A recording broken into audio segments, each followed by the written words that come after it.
सुरभि, अपने सारे सपने सच करने चली सुरभि।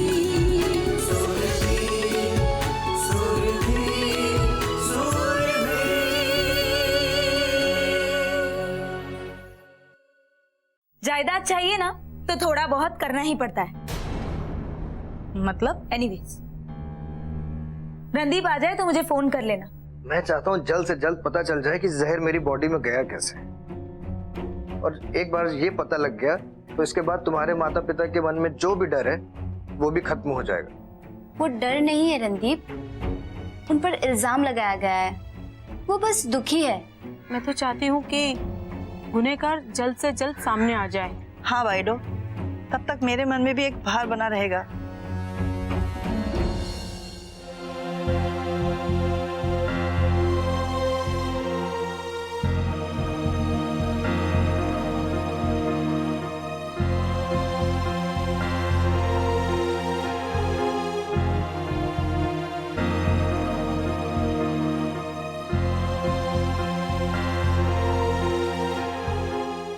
अब आप इन्हें घर ले जा सकते हैं, लेकिन कुछ सावधानियां बरतनी होगी।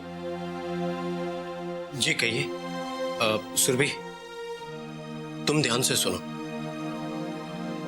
जी देखिए, इन्हें कम से कम 1 हफ्ते के बेड रेस्ट की जरूरत है। ओके। मैंने दवाइयां लिख दी हैं, टाइम टाइम पर देते रहना, नर्स आपको एक्सप्लेन कर देगी। और हाँ, जब आप घर पहुंचे तो इनको मल्टीविटामिन का एक टैबलेट ध्यान से दे दीजिएगा। ओके? और डॉक्टर, खाने में कोई सावधानी? हाँ, ठंडे पानी का यूज नहीं करना है। जब भूख लगे तो गर्मा गर्म खिचड़ी दे सकते हैं, वो भी बिना तेल बिना मसाले के। Okay doctor. Take care mister Randeep. Thank you doctor. Welcome. Doctor, आपसे कुछ कंसल्ट करना था। क्या मैं आपकी कैबिन में आ सकता हूँ? Of course, come. जी।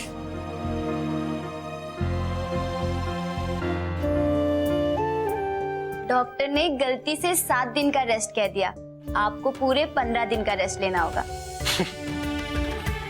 ये तुम्हारा ही काम था ना।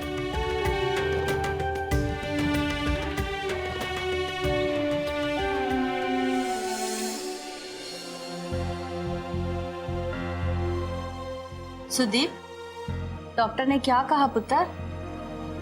अभी 15 दिन तक पूरा बेड रेस्ट कहा है, ना ऑफिस और ना ही कोई डांस वांस। पुत्र, तू ना ये सब सुरभि को बता दे,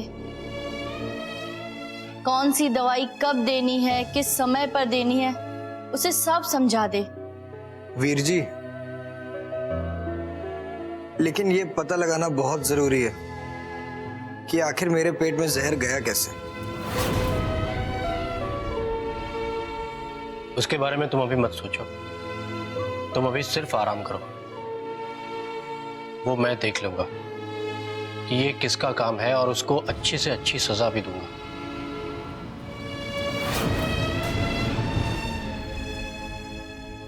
दीदी, एक ग्लास पानी मिलेगा? वो डॉक्टर ने कहा है एक टैबलेट तो अभी देना है ना वीर जी? हाँ, वो मल्टीविटामिन दे दो। जी।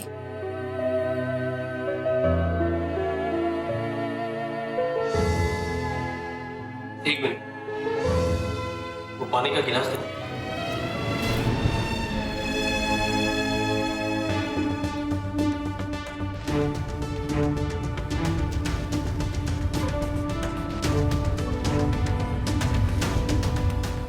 पानी को उबाल कर दो, नॉर्मल पानी नहीं चाहिए।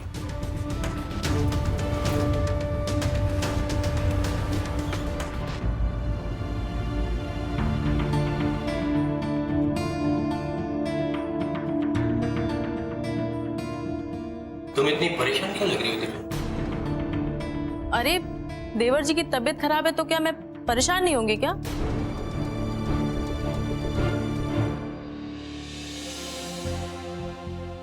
वैसे खाने में क्या बोला है? खिचड़ी चलेगी ना? जी दीदी, डॉक्टर ने कहा है सिर्फ खिचड़ी देने को। चलो रणदीप, मैं तुम्हारे कमरे तक छोड़ दूं। और हाँ सुरभि, रणदीप के लिए खाना तुम बनाओगी। जी वीर जी। क्या हुआ दिव्या, तुम्हारे चेहरे का रंग फिर से उड़ गया? मेरा ये मतलब नहीं था कि तुम खाना अच्छा नहीं बनाती, तुम खाना अच्छा बनाती हो, लेकिन इसे अभी गर्मा गर्म खाना खिलाने को कहा है, तो सुरभि मेरे ख्याल से ज्यादा अच्छा ख्याल रख पाएगी। चल।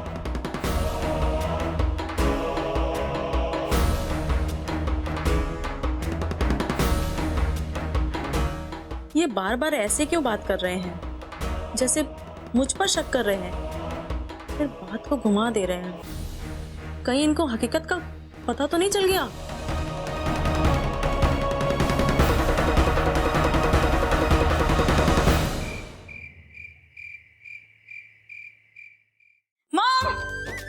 मॉम! अरे अरे, क्या बात है? आज मेरी बेटी बहुत खुश लग रही है। मैं आपको बताऊंगी, पर सबसे पहले मुझे डैड को बताना है। डैड कहाँ है? डैड! अरे आते ही होंगे, आते ही होंगे। लो, आ गए। ठीक। हाँ बेटा। डैड, मुझे आपसे एक सवाल पूछना है। क्या बात है बेटा? अगर तकदीर आपका साथ दे तो आपको खुश होना चाहिए या नहीं? बेटा जरूर खुश होना चाहिए, लेकिन तकदीर किसका साथ दे रही है ये तो बताओ। मेरा, इसलिए तो मैं इतनी खुश हूँ। अच्छा पापा, आप मुझे ये बताइए कि आपके और जय अंकल के बीच सब कुछ ठीक चल रहा है ना? बहुत ठीक चल रहा है बेटा। पक्का? हाँ पक्का। लेकिन मुझे पता चला है कि आपने जय अंकल के साथ बिजनेस पार्टनरशिप तोड़ दी है। पापा, मैंने आपको मना किया था ना, आपको ये सब करने की क्या जरूरत थी? देखो बेटा, जय मेरा दोस्त है और मैं उसकी दोस्ती खोना नहीं चाहता था, लेकिन उसके दोनों बेटे बिजनेस में इन्वॉल्व हो रहे थे, इसलिए मैंने उससे दूरी बनाई। पर डैड, वीर जी कनाडा से आकर आपका बिजनेस संभालने वाले तो है नहीं। आप मुझे बोलेंगे तो मैं आपके बिजनेस को संभाल पाऊंगी नहीं। तो वैसे देखने जाए तो आपका सारा बिजनेस मेरे हस्बैंड का ही हुआ ना? हाँ तो अरे मतलब घूम फिरकर सारी बात रणदीप पर ही तो आती है। प्रीति, क्या बोल रही हो तुम? क्या बोल रही हो मतलब? आप तो जानते हैं ना, मैं जो चाहती हूँ उससे मैं पाकर रहती हूँ। और वैसे भी लगता है इस मामले में भगवान भी मेरे साथ है, इसलिए तो रणदीप ने जहर खा लिया, लेकिन अभी भी वो जिंदा है। पागल हो गई हो तुम?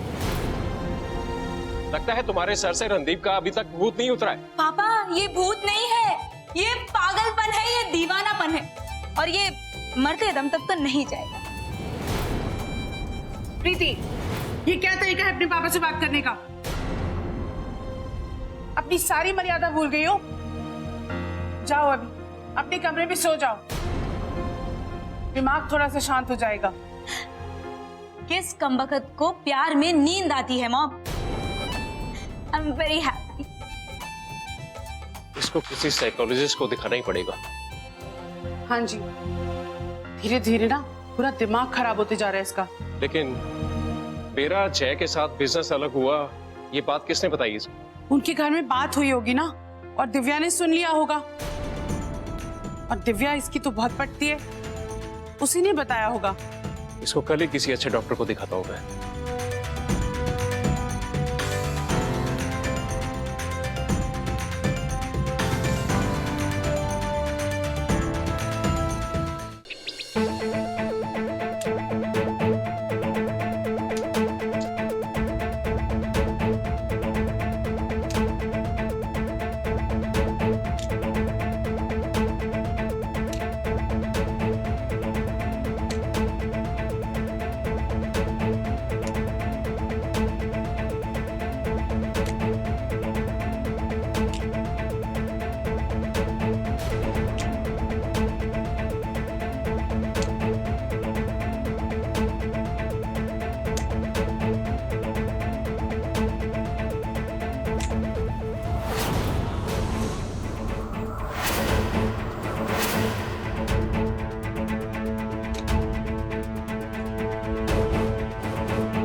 अरे आपने अभी तक चेंज नहीं किया? सच बताओ, सुरभि के घर लौटने के बाद रणदीप ने यहाँ इस घर में क्या क्या खाया था और क्या पिया था? कुछ भी तो नहीं खाया था। अगर उन्होंने अपने रूम में कुछ खाया होगा तो मुझे कैसे पता चलेगा? और आप इतना जोर देके मुझसे क्यों पूछ रहे हैं ये सब कुछ? क्योंकि जो दवाई की डिब्बी मैंने तुमसे छीनी थी वो दवाई ही जहर है।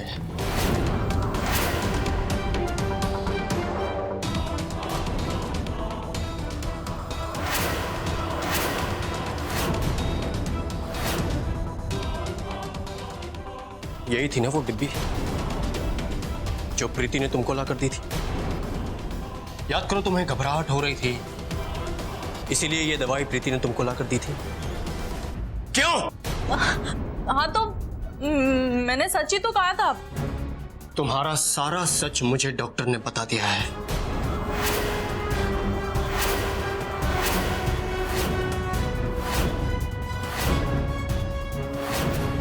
डॉक्टर, मिस्टर सुदीप, हमने पूरी तरह चेक कर लिया है। जहरीले पदार्थ की रिपोर्ट भी आ गई है। तो पता चला कैसा जहरीला पदार्थ है ये?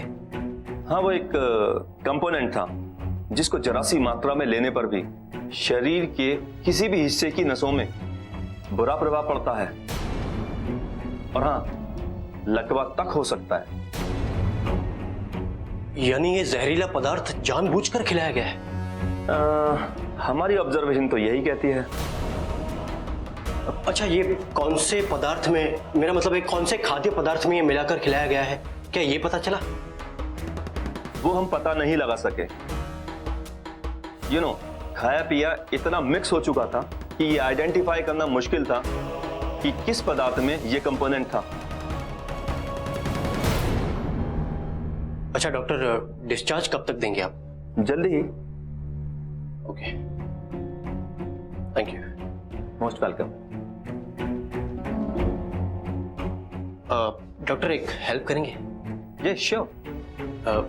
मेरी वाइफ की तबीयत थोड़ी ठीक नहीं चल रही है, तो बिना प्रिस्क्रिप्शन के किसी से मंगवा कर ये दवाई खा रही है।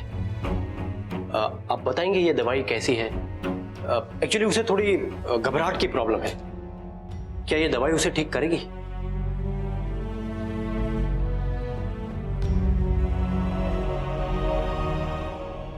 किसने दी आपको ये दवा? ये मेरी वाइफ की फ्रेंड ने उसे ला कर दी। आपको पता है इस दवा के बारे में? नहीं। क्या बात है डॉक्टर, आप टेंस लग रहे हैं? इस दवा में वही कंपोनेंट है जो रणदीप के पेट में पाया गया है।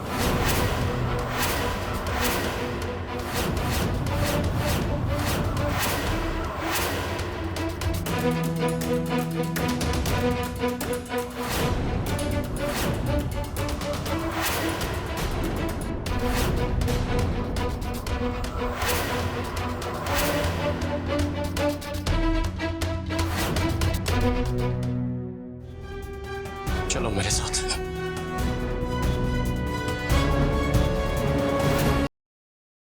इधर आ। अरे सुदीप, ये क्या कर रहा है? नू को ऐसे क्यों खींच कर लाया है? छोड़ उसका हाथ।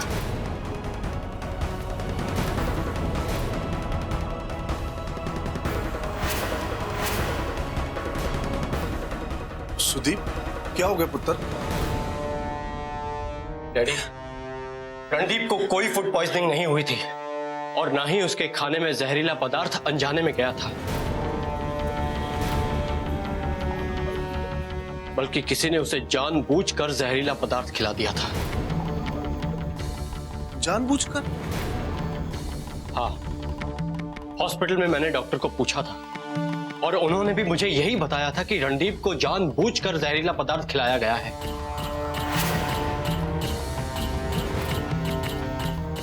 मेरा शक बिल्कुल सही था। छोटी नू के माँ बाप भी आस्तीन के सांप हैं।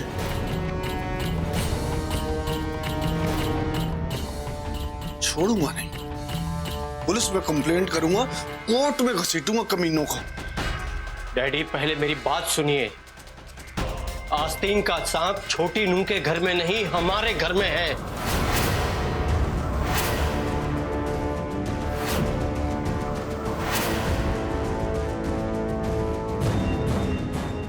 और वो आस्तीन का सांप ये है।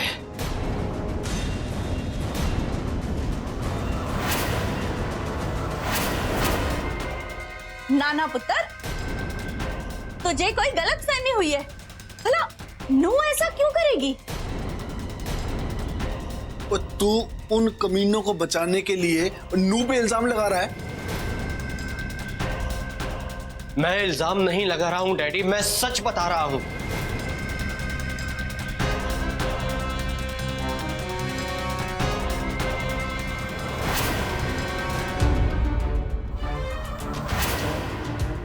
ये क्या है पुत्र? यही है वो जहरीली दवाई, और ये डिब्बी मुझे इसके पास से मिली।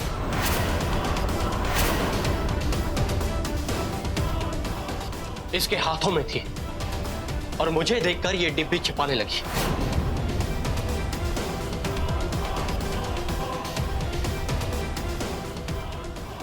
मम्मी जी, मैं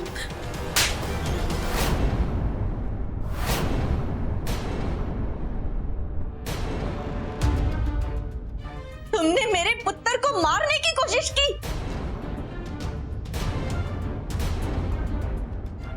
अरे क्या दुश्मनी थी उससे? क्यों किया तुमने ऐसा? मैं बताता हूं मम्मी।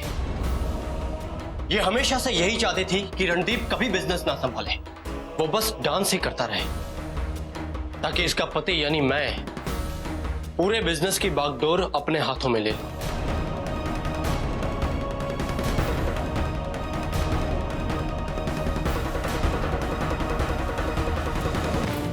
तूने बिजनेस हड़पने के लिए ये सब किया? हाँ डैडी, और ये सब पहले भी कई बार मुझे इशारों इशारों में बता चुकी है, लेकिन मैंने कभी ध्यान नहीं दिया।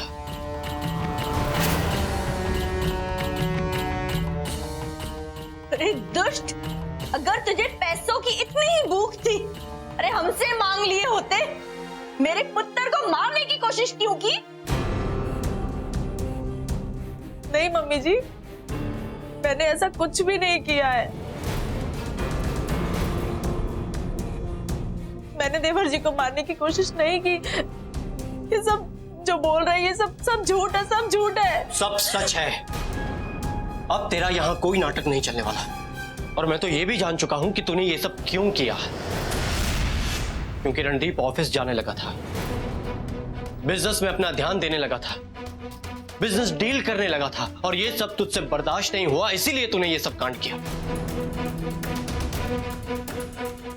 मैं सच कह रही हूँ मम्मी जी, मुझसे जो भी गलती हुई है वो सब अनजाने में हुई है।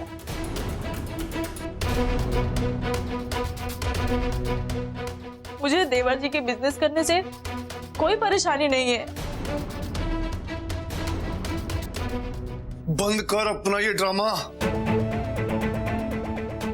देख पुत्र जी, साफ साफ सच सच बता दे, इसी में तेरी भलाई है,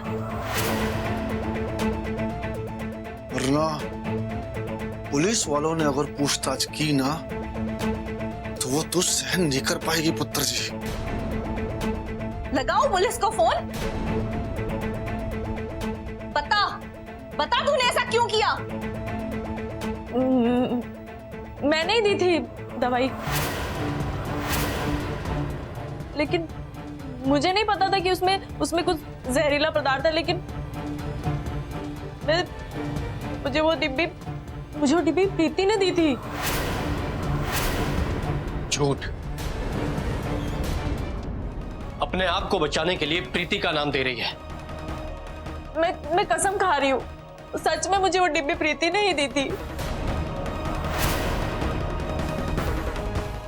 अच्छा, और तुमने बिना कुछ जाने ये रणदीप को पिला दी? बकवास, सब झूठ है ये सब तुम्हारी ही करनी है। सुदीप पुत्र, बोलने दे, देखते हैं ये कितना और झूठ बोलती है। मैं सच कह रही हूँ, मुझे सच में नहीं पता था कि इसमें कुछ जहर है। मुझे तो बस प्रीति ने इतना कहा था कि इसे पीने से देवर जी कुछ खोए खोए से रहेंगे।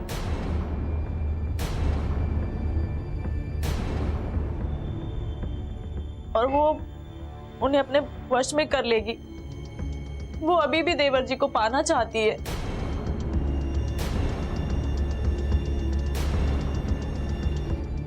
और तुमने उसका साथ दे दिया, वो भी बिना किसी लालच के। मम्मी जी मुझे माफ कर दीजिए।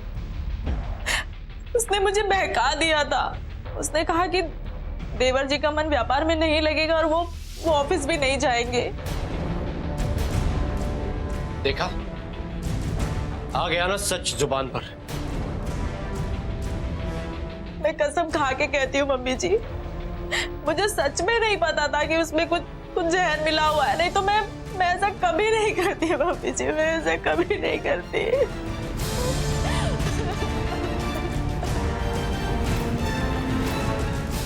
इसका मतलब ये सब प्रीति का करा धरा है। रणदीप से शादी नहीं हो पाई ना, उसका बदला लिया उसने। क्या सबूत है कि ये डिब्बी मैंने ही उन्हें दी थी? खुद को बचाने के लिए वो मुझे फंसा रही है। देखा, मैंने कहा था ना कि दिव्या झूठ बोल रही है। मेरी प्रीति ऐसा हरगिज नहीं कर सकती। सुदीप पुत्र, अब तो यकीन हो गया ना कि सब कुछ किया धरा तुम्हारी पत्नी का ही है। लेकिन ये उस दिन हमारे घर आई थी जिस रात ये सब घटना हुई, और ये इत्तेफाक नहीं हो सकता। तुम्हें बोलना पड़ेगा प्रीति, और अगर अभी नहीं बोलोगी तो पुलिस के सामने तो बोलना ही पड़ेगा। वो हवा के परों पर खुशबू की उड़ान सी, अपनों के दामन में खुशियां भरने चली सुरभि।